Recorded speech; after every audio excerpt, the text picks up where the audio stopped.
Bonjour et bienvenue dans notre programme d'histoire de 6e. Cette nouvelle vidéo sera consacrée au thème 3, au chapitre 8 des chrétiens dans l'Empire. C'est la vidéo sur la première leçon, la naissance du christianisme. Vous êtes prêts? Commençons. Alors, au sommaire de cette vidéo, grand 1, Jésus, grand 2, les premiers chrétiens, grand 3, les grandes fêtes chrétiennes. Et vous reconnaissez sur cette mosaïque l'épisode de la crucifixion de Jésus. Alors en grand 1, Jésus. Tout d'abord, le contexte juif à l'époque de Jésus. Regardez la carte. Vous voyez que l'ancien royaume d'Hérode le Grand a été divisé par les Romains en différentes provinces. Et bien cette occupation romaine a le don d'irriter les Hébreux. Les Juifs attendent le Messie qui viendra les délivrer. Et dans cette période, il y a donc plusieurs prédicateurs, c'est-à-dire des personnes qui enseignent le message de Dieu. Parmi ces prédicateurs, on trouve Jésus. Et Jésus, donc, certains Juifs voient en lui le Messie. Le Messie qui, en grec, se dit le Christ, loin du Seigneur, celui qui est envoyé par le Seigneur. Jésus et la religion juive. Eh bien, Jésus est bien sûr un juif, et dans la religion juive, il considère que ce qui est le plus important, c'est d'aimer Dieu et de s'aimer les uns les autres. Tous ceux qui le suivent, qui écoutent son enseignement, espèrent la vie éternelle après la mort auprès de Dieu. Mais Jésus est condamné. Il est condamné car son enseignement génère deux groupes de mécontents. Premier groupe de mécontents, les prêtres juifs qui n'aiment pas son interprétation de la religion juive, et les autorités romaines qui voient en lui un fauteur de troubles. Tout cela conduit à son arrestation alors qu'il est venu à Jérusalem pour les fêtes de Pessah, la Pâque juive. Jésus est arrêté, il est jugé par le gouverneur romain Ponce Pilate qui le condamne. C'est l'image que vous voyez en haut de notre écran. Tout à droite, vous avez Ponce Pilate et avec une tenue blanche et une auréole, Jésus. Jésus est donc crucifié, mort, mais selon les chrétiens, il est ressuscité, c'est-à-dire qu'il a traversé la mort et qu'il est à nouveau vivant. Grand 2, les premiers chrétiens. Et tout d'abord, les premiers disciples.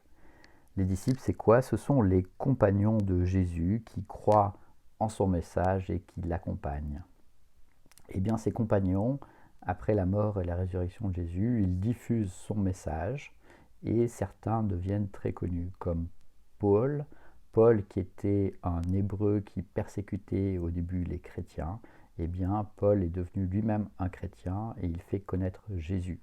Et d'ailleurs, il a un rôle très important puisque Paul va faire de nombreux voyages jusqu'en Grèce notamment et en Orient, et il va répandre le christianisme et même au-delà du milieu juif, puisque Paul est le premier des disciples de Jésus à considérer que le message de Jésus n'est pas destiné qu'aux juifs mais au monde entier et qu'il n'y a pas besoin de passer par les rites juifs pour devenir chrétien. Parmi les compagnons de Jésus, il y a aussi Pierre, et Pierre, lui, va s'installer à Rome, et selon les chrétiens, deviendra le premier évêque de Rome. Autre aspect des premiers chrétiens, le Nouveau Testament. Alors qu'est-ce que c'est que le Nouveau Testament? Testament, ça veut dire témoignage. Donc le Nouveau Testament, de 50 à 100 après Jésus-Christ, eh bien, les disciples écrivent les évangiles. Et l'ensemble de la Bible des chrétiens est composé d'une part de l'Ancien Testament, c'est-à-dire de la Bible hébraïque, la Bible des Hébreux, et du Nouveau Testament, avec les épîtres écrites par Paul. Les épîtres, ce sont des lettres, les 4 évangiles écrits par Matthieu, Marc, Luc et Jean, les actes des apôtres écrits par Luc et l'Apocalypse écrite par Jean. Vous voyez sur notre image un manuscrit ancien en grec de l'Évangile, le plus ancien papyrus que nous ayons conservé de l'Évangile. Ces premiers chrétiens, ils ont des rites qui peu à peu se détachent des rites juifs. Premier de ces rites, le baptême. Le baptême, comme vous voyez sur l'image, c'est une cérémonie religieuse qui fait entrer une personne dans la communauté chrétienne. Les premiers baptêmes avaient lieu dans le Jourdain, comme pour Jésus qui avait été baptisé par Jean, Jean surnommé le Baptiste, comme vous voyez sur la mosaïque. Autre rite, la prière. Les prières, c'est chaque jour pour les chrétiens. La messe qui a lieu chaque dimanche. Dans la messe, les chrétiens se réunissent entre eux pour prier et pour communier. Alors, qu'est-ce que la communion? C'est la consommation de pain et de vin qui sont consacrés par les prêtres. Une fois qu'ils sont consacrés par les prêtres, pour les chrétiens, ils deviennent le corps et le sang du Christ. Enfin, il y a des fêtes religieuses qui ont lieu tout au long de l'année. Alors, quelles sont ces grandes fêtes religieuses? On va citer juste les 4 plus grandes. Noël commémore la naissance de Jésus.